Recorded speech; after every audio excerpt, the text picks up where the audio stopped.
let me ask you this, John. This team goes 11-5 or whatever, 11-7, 11-6, and they go to an NFC Championship, and it doesn't look the same as it looked throughout the regular season. But they get hot, or they get on a streak. Would you be okay with that?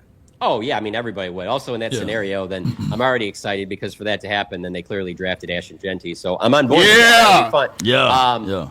But my thing is, too, though, I also want to point out when people talk about, like, shot he didn't love, maybe some stuff that Mike was doing and things like that. Again, we're going to have to point to those 12-win seasons. Because if people want to point to what happened this year, if people want to point to what happened this year, I can also make the argument that I have the perfect counterpoint. Okay, then that's fine. Let me just go ahead. My bad. Go ahead. Let's not act like Cooper Rush wasn't the starting quarterback here.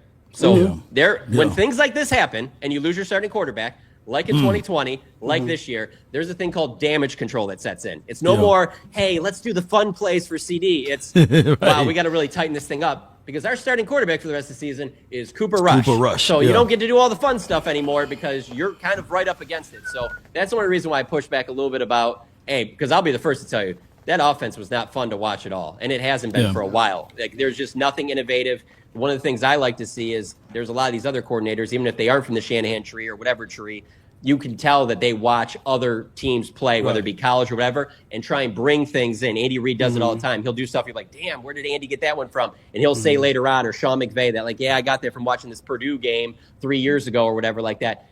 I love when the coaches are always on a cutting edge like that, and I didn't feel like Mike really was. I felt like Mike was always, no, I've done this before this way, and we'll always do it this way because this is going to help us win games.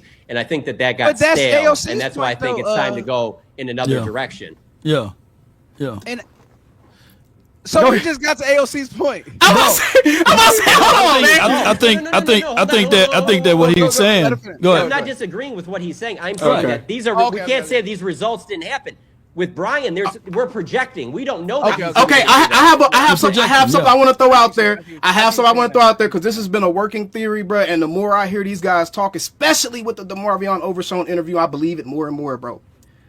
Can I present that? Last year, the offense we saw, there was two different tales of the offense last season. Part of that season was Mike McCarthy finally getting the chance to call his own plays, and he was the play caller, and he wanted to do things exactly how he wanted to do them, and we saw him try to run his system, completely his system, solely his system, for the first half of the season. Then we came after the bye week, and we heard that they tweaked some things, they changed some things, they did some things differently, and all of a sudden, guys started playing so much better. The offense opened up like a mug.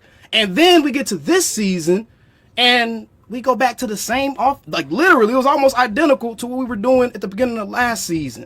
I think that there's something to the idea that Mike McCarthy went from, I get to call my own plays, to, oh crap, we got to make a change because this doesn't look good. So I'm going to take a little bit of input from people and make some tweaks and changes, take some input from Dak, input from Shoddy, input from CD, make some changes. Oh, the offense is taking off now because I'm doing what my players are comfortable doing.